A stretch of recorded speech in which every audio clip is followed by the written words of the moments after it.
Duplicity. -30. Unedited. What's your story? Jada asked Moses. He is your father, what more do you want to hear? Rosaria responded. Go and sort out your issues with your child and stop poking your nose into mine, Jada said. I think I need some fresh air, I can't take any more of this drama. Owen grabbed his car keys and walked out of the house. His mind was running wild with thoughts about everything that happened. I know I am not worthy to be called a father, but I am here to make amends. Forgive me. What exactly do I need to forgive you for? For asking for money from Daddy P in exchange for us, for walking away from us, or for trying to hurt us so you can get to him? She angrily hacks. My child, I am sorry for all the pain I have caused you. He tried to touch her, but she took a step back.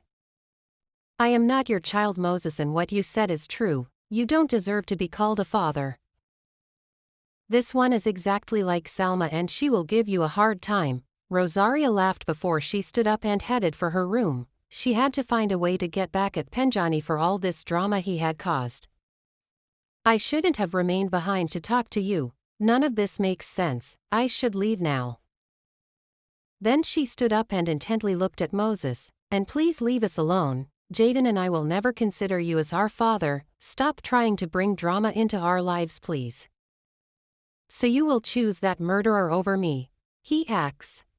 You are an ungrateful man, and I am ashamed to know that we share the same blood. You are just like that whore Salma. Indeed, an apple doesn't fall far from its tree. Rot in hell, Moses. She clicked her tongue and walked out. Jada. Zara ran after her. What? She acts, a little irritated. How is Jaden doing? She acts. Jada laughed. Leave my brother alone, you traitor. I love Jaden and. Go to hell with your love, she said before she walked away from her. Jada walked to the taxi rank and got on a taxi to the hospital. Upon arrival at the hospital, she was taken to Jaden's room. She sat on the small chair next to the bed and held his hand. I miss you, Bunny, please wake up. It's just you and me against the world, she said. I have so many things to tell you. Please wake up. I can't do this without you, she said again, but this time breaking down in tears.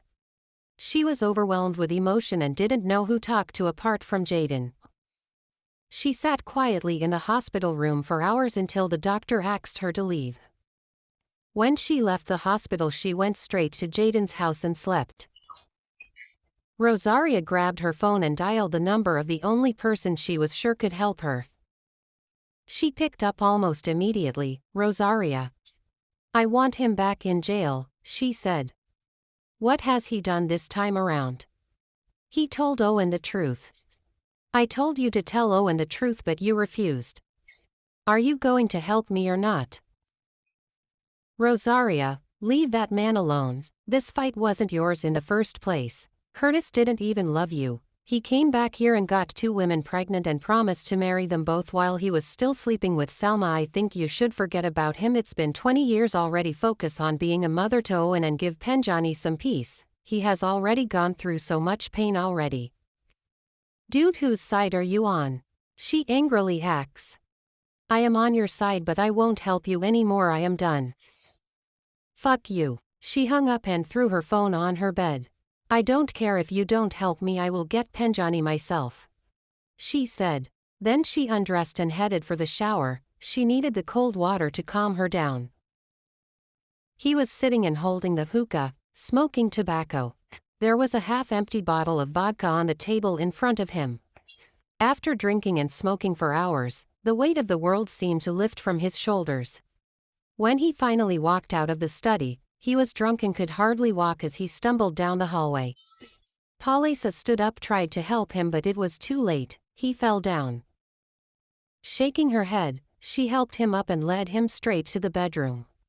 She helped him onto his bed and proceeded to take off his shoes. Then she covered him with a fleece blanket and walked out of the room.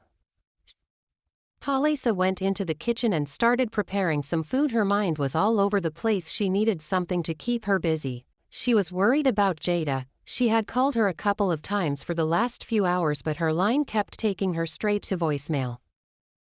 The people at the hospital had informed her though that she had spent a few hours in Jaden's room.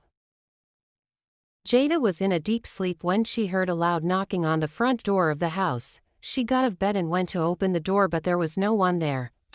As she was about to go back inside, she looked down and saw a knife covered in blood sitting on the front step. Frightened, she walked back into the house and locked the door behind her back. Jada rushed back to her room and picked her phone. She was about to dial police's number when she was startled by another loud knock. She tiptoed back to the door and peered through the peephole. She saw a man she didn't recognize dressed in black. Ella B.